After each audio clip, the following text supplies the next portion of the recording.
ඔයා දන්නවද මිනිස්සෙක්ගේ ඇඟට ඇඟිල්ලකින් වත් නොගහ එයා ගන්න තීරණ අපිට ඕන විදිහකට වෙනස් කරන්න පුළුවන් රහස් විද්‍යාවක් තියෙනවා කියලා. හිතන්න ඔයාට ඕන ඇති ඔයාගේ බිස්නස් එකේදී කෙනෙක්ව කැමති කරගන්න. එහෙම නැත්නම් ඔයාට අකමැති කෙනෙක්ගේ හිත දිනා ගන්න ඕන ඇති. මේ හැම දෙයකදීම ඔයා කරන ඉල්ලීමට වඩා වැදගත් වෙන්නේ ඔයා ඒක එයාගේ යටි හිතට දාන විදිහයි.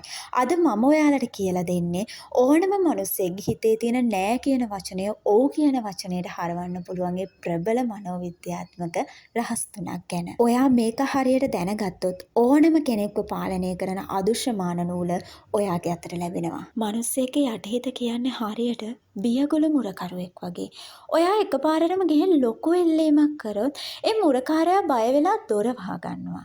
හැබැයි ඔයා ගිහිල්ලා මුලින්ම පුංචි දෙයක් ඉල්ලුවොත් ඒදේ වෙනස් වෙන්න පුළුවන්. මේකට මනෝවිද්‍යාවේදී නම් කියන්නේ put in the door technique කියලා. 1966 දී කරපු පර්යේෂණයකදී කට්ටියක් ගෙවල් වලට ගිහින් අහනවා ඔයාගේ වත් ඉස්සරහා ලොකු බෝඩ් එකක් අහන්නද කියලා.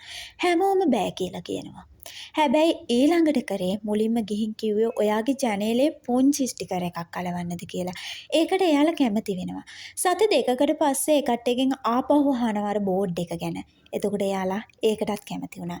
එහෙම උනේ ඇයි? මොකද එයාලගේ යටිහිත මුලින්ම පුංචි දෙයකට ඌ කියලා ඉවරයි.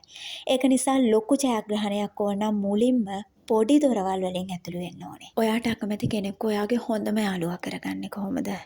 ඇමරිකාවේ හිටියා බෙන්ජමින් ෆ්‍රැන්ක්ලින් කියලා බුද්ධිමත් කෙනෙක්.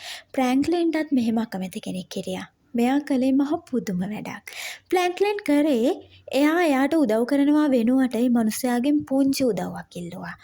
ඔයා ළඟ තියෙන පොතක් මට දවසකට දෙනවද කියලා ඇහුවා. ඒ මිනිස්සයා පොත දුන්නා. ඒ පොත ආපහු දෙද්දී එයාලා දෙන්නා හොඳම යාළුවෝ වෙලා හිටියේ. එහෙම උනේ ඇයි? මනෝවිද්‍යාත්මකව ගත්තොත් එයාගේ යටිහිත හිතන්න ගත්තා මම මෙයාට උදව් කළා නම් ඒ කියන්නේ මම මෙයාට කැමති ඇති කියලා. මේකට මනෝවිද්‍යාවේදී නම් කියන්නේ බෙන් ෆ්‍රැන්ක්ලින් ඉෆෙක්ට් කියලා. ඔයාටත් පුළුවන් ඔයාට අකමැති කෙනෙක්ගෙන් පුංචි උදව්වක් ඉල්ලලා එයාගේ හිතේ තියෙන විරසකය නැති කරගන්න. දැන් අපි කතා කරමු මිනිස්සුන්ව මෙල්ල කරන කලාව ගැන. මම ඔයාලට මේක පියවර 3කින් කතා කරන්න. පියවර 1 නිසල ජලය වගේ වෙන්න. මිනිස්සු වැඩියම කැමති Taman වගේම ඉන්න මිනිස්සුන්ටයි. ඔයා කෙනෙක් එක්ක කතා කරද්දී එයාගේ ඉරියව් වගේම කතා කරන වේගය ඊටම සූක්ෂමව අනුගමනය කරන්න. උදාහරණයක් කියන්නම්කෝ. හරියට නිසල ජලය වගේ. නිසල ජලය ඉස්සරහට ගියාම අපේ රූපෙම පේනවා වගේ. ඔයා ඒ මනුස්සයාගේ ඉරියව් ඒ විදිහටම කරද්දී එයාගේ යටිහිතට ඔයා ගැන පුදුම විශ්වාසයක් දැනෙන ගන්නවා. පියවර අංක 2 විකල්ප දෙකේ උගුල. කෙනෙක්ගෙන් මේක කරනවද කියලා අහනවා වෙනුවට මේක කරන්නේ අදද හෙටද කියලා අහන්න. මේකටත් උදාහරණයක් කියන්න. දරුවෙක්ට කිරි බොනවද කියලා ඇහුවොත් එයා එපා කියයි.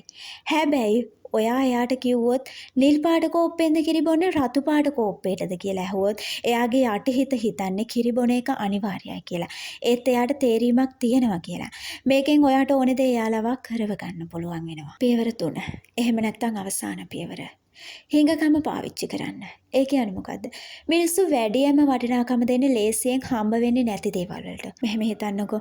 පාරේ වැටිලා තියෙන ගලකට වඩා කැණීම් කරලා ගන්න මැණිකකට වටිනාකම් වැඩි. ඒ වටිනාකම එන්නේ ඒක හිඟ නිසා. ඔයාගේ කාලය වගේම ඔයාගේ උදව් හැම වෙලේම හැමෝටම දෙන්න යන්න එපා.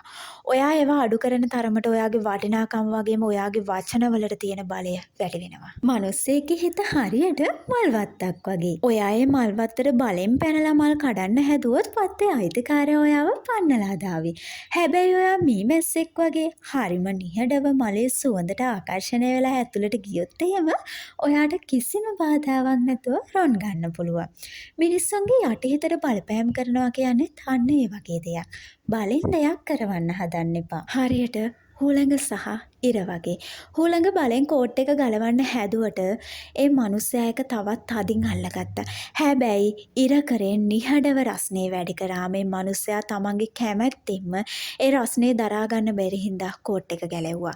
එයාලට ඒක කරන්න තියෙන විදිහේ පරිසරයක් නිර්මාණය කරන්න. මතක තියාගන්න මේ මනෝවිද්‍යාත්මක උපක්‍රම ඔයා පාවිච්චි කරන්න ඕනේ මිනිස්සුන්ට යහපතක් කරන්න මිසක් එයාලව විනාශ කරන්න නෙවෙයි කියලා.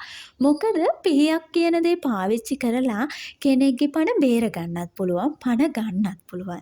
තීරණය ඔයාගේ අතේ. ඔයාගේ වචනවලට වඩා ඔයාගේ යටිහිතේ බලපෑම වැඩි කරගන්න මේ රහස් පාවිච්චි කරන්න.